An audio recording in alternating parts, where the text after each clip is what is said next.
नमस्ते मित्रों। आज हम हिंदी साहित्य की भूमिका पुस्तक अध्ययन करेंगे जो आचार्य हजारी प्रसाद द्विवेदी की पुस्तक है।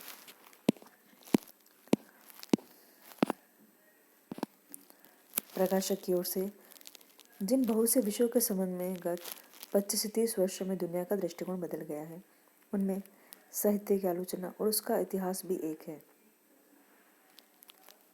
जिस तरह इतिहास के संबंध में लोगों का ख्याल था कि उसे बनाने वाले कुछ राजे, महाराजे और सेनानी हुआ करते हैं और उनके नामों की सूची तथा उनके पैदा होने, राज करने, जीतने और हारने की तारीखों की सूची दे देने मात्र से इतिहास लेखक के कर्तव्य की तीसरी हो जाती है। उसी तरह भाषा और उसके साहित्य के इतिहास के संबंध में भी यही विचार था।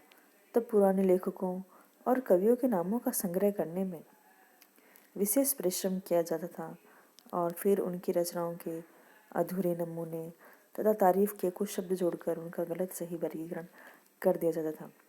पर जैसे जैसे सब विषयों पर विज्ञान ढंग से विचार होने लगा है, वैसे वैसे ये बात स्पष्ट होने लगी है कि संदर्भ के लिहाज से ये बातें भले ही जरूरी हो और इसके लिए संसार उन लेखकों का सदैव ऋणी रहेगा, पर इनसे किसी भाषा के साहित्य में वह अंतर्दृष्टि प्राप्त नहीं हो सकती जिसके पाए बिना साहित्य का धन निष्फल हो जाता है।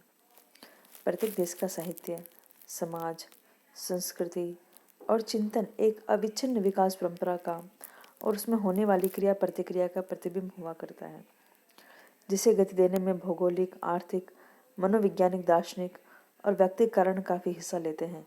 जब तक इन बातों का ज्ञान नहीं होता, तब तक साहित्य के इतिहास को पढ़ने का डिक्शनरी को याद करने की अपेक्षा अधिक मूल्य नहीं हो सकता। मेरी बहुत समय से इच्छा थी कि हिंदी साहित्य के बारे में इस नवीन दृष्टिकोण से कोई ग्रंथ लिखा जाए। इस पुस्तक के द्वारा ये इच्छा कुछ अंशों में पूरी हो रही है और मुझे प्रसन्नता है कि इसे प्रकाशित करने का सौभाग्य भी मुझे मिल रहा है। पर यहाँ मेरा आशय यह नहीं है कि जिन विद्वानों ने हिंदी साहित्य के इतिहास पर कलम उठाई है, उन्होंने नवीन दृष्टिकोण का सर्वथा विचार ही नहीं किया। नहीं, बहुत कुछ किया है, पर इस पुस्तक में उस दृष्टिकोण को जिस स्पष्टता और योग्यता से व्यक्त किया गया है, वह अन्यथा दुर्लभ है। दूसरे यह पुस्तक हिंदी साहित्य का इतिहास नहीं है और ना ये ऐसे किसी इतिहास का स्थान ही ले सकती है। आधुनिक इतिहास को यह अधिक स्पष्ट करती है और भविष्य में लिखे जाने वाले इतिहासों की मार्गदर्शिका है। इसी में इसका महत्व है। निवेदन जो आचार्य हजारी प्रसाद द्विवेदी लिखते हैं विश्व भारती के अहिंदी भाषी साहित्य को हिंदी साहित्य का परिचय कराने के बहाने इस पुस्तक का, कौन सी पुस्तक का? हिंदी साहित्य की भूमिका, इस पुस्तक का आरंभ हुआ था। बाद में कुछ नए अध्याय जोड़कर इसे पूर्ण रूप देने की चेष्टा की गई है। मूल व्याख्यानों में से ऐसे बहुत से अंश छोड़ दिए गए हैं जो हिंदी भाषी साहित्यकों के लिए अनावश्यक थे। फिर भी इस बात का यथासंभव ध्यान रखा गया है कि प्रभाव में बाधा न पड़े, इसके लिए कभी कभी कोई बात दो जगह भी आ जाने दी गई है। ऐसा प्रयत्न किया गया है कि हिंदी साहित्य के संपूर्ण भारतीय साहित्य से विच्छिन्न करके न देखा जाए। मूल पुस्तकें में बार बार संस्कृत, पाली, प्राकृत और अपभ्रंश के साहित्य की चर्चा आई है। इसीलिए कई लंबे परिशिष्ट जोड़कर संक्षेप में वैदिक, बौद्ध और जैन साहित्यों का परिचय करा देने की चेष्टा की गई है। रीति काव्य की विवेचना के प्रसंग में कवि प्रसिद्धियों और स्त्री अंगों के उपमानों की चर्चा आई है।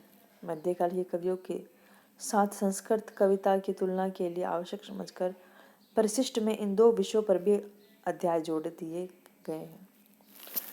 श्री पंडित नाथुराम जी प्रेमी ने जिस प्रेम और उत्साह से इस ग्रंथ को छापा है, उसके लिए लेखक उसका सदा कृतज्ञ रहेगा। प्रेम जी ने प्रेम पूर्वक इसे सुंदर रूप में उपस्थित ही नहीं किया है, आवश्यक स्थानों पर परिवर्धन की भी बातें सुझाकर पुस्तक के अधिक त्रुटि युक्त होने से बचा लिया है। बौद्ध साहित्य वाले अध्याय में प्रोफेसर विंटरनित्ज, पंडित विधुशेखर शास्त्री और श्री बेणी माधव वांडवा के लेखों से बहुत सहायता मिली है। पुस्तक जब प्रेस में थी तब वे भगत आनंद कौशलनंद ने भी इसके एक अंश की आलोचना करके लेखक कर्म की सहायता की। शांति निकेतन के पाली और संस्कृत के अध्यापक पांडित्य प्रवर श्री नित्यानंद विनोद गोस्वामी ने इसे देख लिया था और आवश्यक सुधार सुझाए थे। इस बात के लिए लेखक सभी का अत्यंत कृतज्ञ है। संत साहित्य के संबंध में लिखते समय आचार्य श्री श्रुति मोहन सेन और महाशय से अनेक स्थान पर बहुत सहायता मिली है। लेखक के ऊपर उनका स्नेह इतना अधिक है कि इस स्थान पर उनके प्रति कृतज्ञता प्रकट करने में भी उसे बहुत संकोच हो रहा है। अनेक विद्वानों की लिखी हुई अनेक पुस्तकों से अनेक सहायता मिली है। पुस्तकों में ही यथास्थान उनका उल्लेख कर दिया गया है। वस्तुतः इन पुस्तकों में जो कुछ भी अच्छा है वह अन्य विद्वानों की चीज है। लेखक का काम संग्रह करना ही अधिक रहा है। सबके प्रति यह अपनी कृतज्ञता निवेदन करता है। विशेष सूची है इसकी। हिंदी साहित्य भारत चिंता का स्वाभाविक विकास, हिंदी साहित्य भारत चिंता का स्वाभाविक विकास, संतमत, भक्तों की परंपरा, योग मार्ग और संतमत, सगुण मतवाद, मध्ययुगीय संतों का सामान्य विश्वास, भक्ति काल के प्रमुख कवियों का व्यक्तित्व, रीति काव्य, उपसहार, फिर परिशिष्ट में संस्कृत साहित्य का संक्षिप्त परिचय दिया है। महाभारत क्या है, रामायण और पुराण, बौद्ध साहित्य, बौद्ध संस्कृत साहित्य, जैन साहित्य, कवि प्रसिद्धियाँ, स्त्री रूप का इसमें वर्णन किया गया है। हिंदी साहित्य की भूमिका, भारतीय जनता का स्वाभाविक विकास। आज से लगभग 1000 वर्ष पहले हिंदी साहित्य बनना शुरू हुआ था। इन 1000 वर्ष में भारतवर्ष का हिंदी भाषी जन समुदाय क्या सोच समझ रहा था, इस बात की जानकारी का एकमात्र साधन हिंदी साहित्य ही है। कम से कम भारतवर्ष के आधे हिस्से की सहस्त्रव्यापी आशा आकांक्षाओं का मूर्तिमान प्रतीक ये हिंदी साहित्य अपने आप में एक ऐसी शक्तिशाली वस्तु है कि इसकी अपेक्षा भारतीय विचारधारा के समझने में घातक सिद्ध होगी। पर नाना कारणों से सचमुच ही ये अपेक्षा होती चली आई है। प्रधान कारण यह है कि इस साहित्य के जन्म के साथ ही साथ भारतीय इतिहास में एक अभूतपूर्व राजनीतिक और धार्मिक घटना हो गई है। भारतवर्ष के उत्तर पश्चिमी सीमांत से विजयहस्त इस्लाम का प्रवेश हुआ, जो देखते देखते इस महादेश के इस कोने से उस कोने तक फैल गया। इस्लाम जैसे सुसंगठित धार्मिक और सामाजिक मतवाद से इस देश का कभी पाला नहीं पड़ा था। इसीलिए इस नवागत समाज की राजनीति, धार्मिक और सामाजिक गतिविधि इस देश के ऐतिहासिकता का सारा ध्यान खींच लेती है।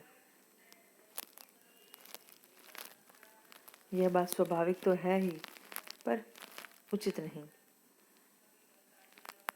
दुर्भाग्यवश हिंदी साहित्य के अध्ययन और लोक चक्षु गोचर करने वालों का भार जिन विद्वानों ने अपने ऊपर लिया, वे भी हिंदी साहित्य का संबंध हिंदू जाति के साथ ही अधिक बतलाते हैं और इस प्रकार अनजान आदमी को दो ढंग से सोचने का मौका देते हैं। एक यह है कि हिंदी साहित्य एक हद तक राज्य जाति की संपत्ति है, इसलिए उसका महत्व उस जाति के राजनीतिक उत्थान पतन के साथ अंगाअंग भाव से संबंध है। और दूसरा यह कि ऐसा ना भी हो तो भी वह एक निरंतर पतनशील जाति की चिंताओं का मूर्त प्रतीक है, जो अपने आप में कोई विशेष महत्व नहीं रखता।